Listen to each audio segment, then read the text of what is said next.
দেখুন তো সবজিটা দেখে মনে হচ্ছে না চিলি চিকেন, কিন্তু না।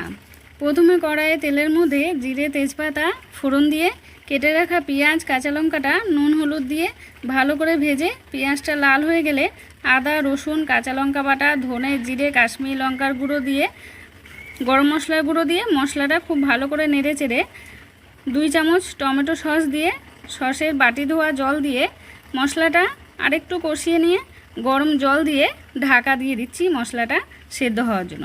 এবার আসল কাজটা করে নিই। 4 চামচ বেসনের মধ্যে গোলমরিচের গুঁড়ো নুন হলুদ আদা রসুন কাঁচা লঙ্কা বাটা দিয়ে অল্প অল্প জল দিয়ে বেসনটা মেখে নিচ্ছি। এতে 1 চামচ সর্ষের তেল দিয়ে নিলে বড়িগুলো সফট হবে।